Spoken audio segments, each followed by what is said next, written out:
Tremendous fight. Absolutely tremendous. Everybody knew coming into this one. Did you watch the first one? I did watch it. I watched I actually watched both of them. Yeah, I watched the first one and I watched this one. I watched it at a bar hammered. So I didn't pick up on the little things like the licking of the blood until the next day or anything like that. But super entertaining afterwards when he won. He's singing to the crowd, he's standing in the crowd. He's a very entertaining motherfucker.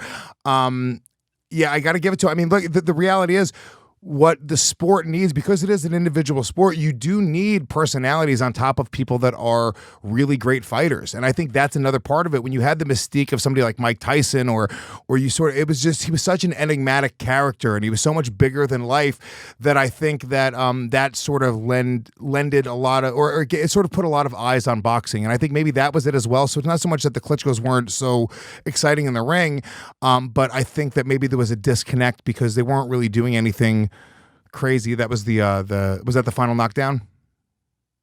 No, I don't know what that was. I was just trying to send you a link. Yeah, no, absolutely. I mean, listen, Lewis, I'm trying to send an email to you at the time. Tyson Fury, so charismatic, as you said. I mean, we'll get into the fight in a moment and my take on it. But you're right. From here, I mean, boxing's only going to get bigger. And Tyson Fury is just, so much charisma, as you said. How awesome was that? The performance, we'll talk about that. The licking of the blood, because he said he wanted to taste his opponent's blood, and so that's why he was licking. That was incredible. Not to my taste, but still, he's just a showman through and through. From the entrance, walking out like that. I mean, it was like something from a Rocky movie when Apollo Creed, and I think he did that on his last walkout. He did the Apollo Creed Coming to America thing.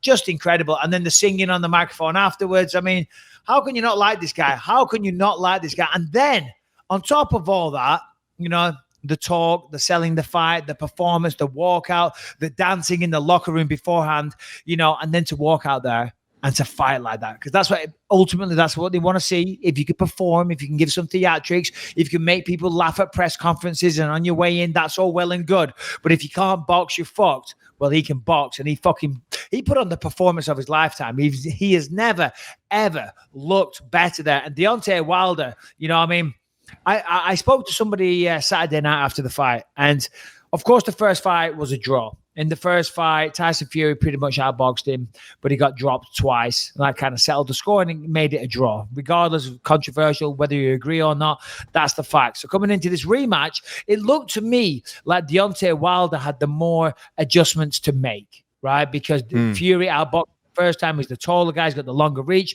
And Deontay and much heavier as well. Oh, much heavier.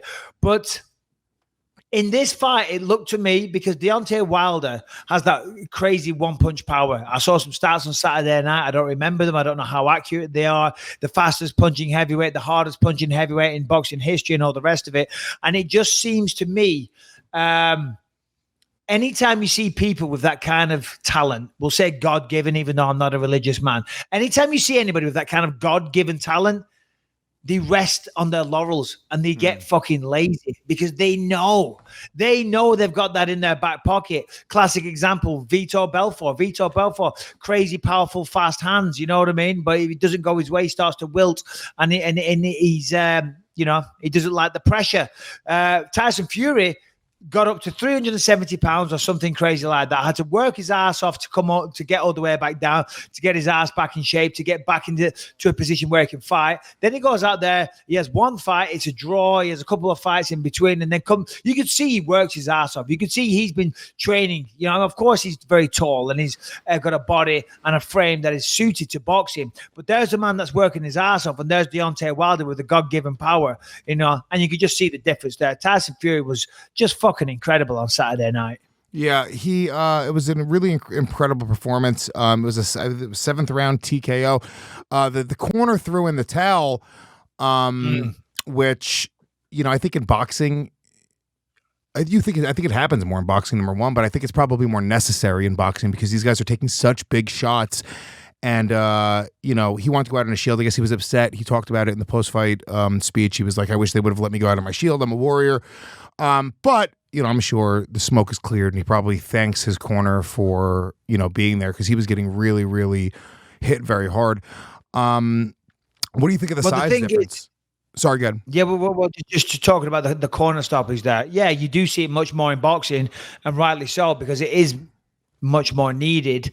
And just simply because the sport is so developed and been around for so long, the trainers know that this isn't something to be ashamed of. This isn't something, you are protecting your fighter at the end of the day. When you throw a towel in, you're doing it out of love. You're doing it out of care. You're not doing it out of spite, unless they know that fucking the boxer's fucked his wife on the sly or something. You're like, oh yeah, watch this, dickhead.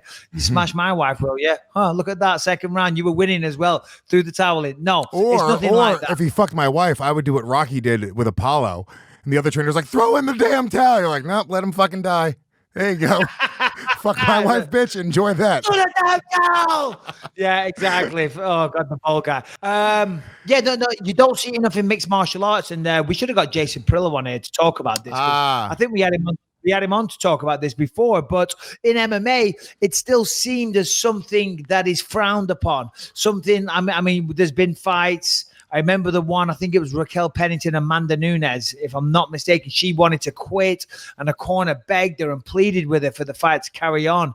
At the end of the day, these are dangerous sports. I mean, we'll get into the state of Paul Felder and the state of Karolina Kowalkiewicz later in the show. I mean, they were both messed up after their fights. And for Deontay Wilder, when I saw that he was bleeding out of the ear, the commentators were saying that a burst eardrum, which it probably was. And I remember I Googled it on Sunday, just trying to find out a bit of information. But when you're bleeding out the brain, that's not a good look. All right, maybe not out the brain, out the side, out of your ear. When you're bleeding out your ear, it could be a burst eardrum, but it could be something far more sinister. It could be some kind of damage to the brain. I'm not a doctor, but as I say, I did Google it and I did find things to back up that. So, anytime you see that, and of course, he was wobbly on his legs. He didn't look good.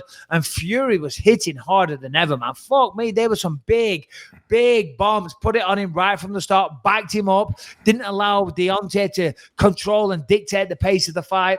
I'll just say it again. Incredible work.